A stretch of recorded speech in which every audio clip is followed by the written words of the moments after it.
Champions ট্রফির বাংলাদেশ স্কোয়াডে লিটন দাস কি পারবেন ফিরতে? পারলে কোন নিয়মে, কাকে বাদ দিয়ে আর কিভাবে? এই প্রশ্ন এখন ক্রিকেট প্রেমীদের। 50-র পর সেঞ্চুরি, জাতীয় দলে ফেরার আলোচনায় লিটন দাস। সিদ্ধান্ত পরিবর্তনের জন্য অপেক্ষায় থাকতে হবে ফেব্রুয়ারির দ্বিতীয় সপ্তাহ পর্যন্ত।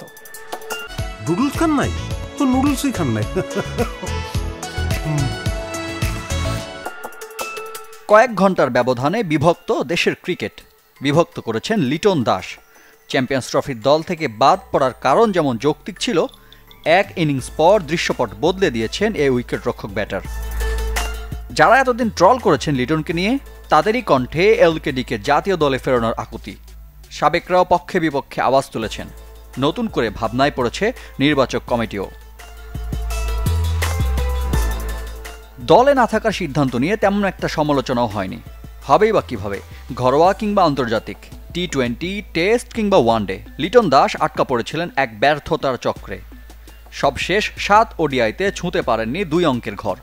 বিপিএলে দুর্বার রাজশাহীর বিপক্ষে সেঞ্চুরির আগে সবশেষ 3 অঙ্ক স্পর্শ করেছিলেন পাকিস্তানের বিপক্ষে টেস্ট সিরিজে। তারপর সব মিলিয়ে খেলেছেন 17 ম্যাচ। দল থেকে বাদ পড়ার জবাব ব্যাট হাতে মাঠেই দিয়েছেন লিটন। 44 বলে সেঞ্চুরি, বাংলাদেশিদের মধ্যে দ্রুততম। রেকর্ড পার্টনারশিপেও সঙ্গী হয়েছেন। সর্বোচ্চ রানেও বড় অবদান লিটন দাসের। এত কিছু করেও মন ভালো নেই লিটনের। অতীত ব্যর্থতা স্বীকার করেছেন, নিজের কাজ করে যেতে চান নিভৃত্তে।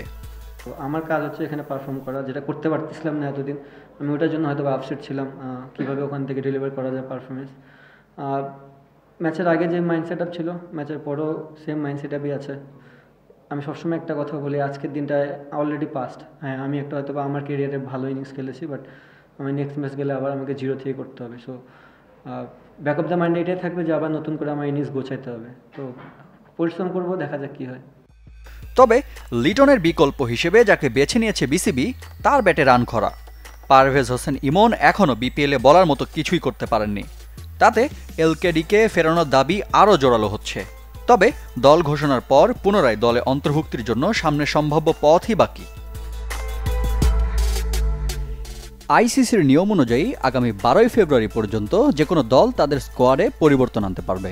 সে হিসেবে লিটনের সামনে এখন পুরো বিপিএলে নিজের ধারাবাহিকতা প্রমাণের সুযোগ।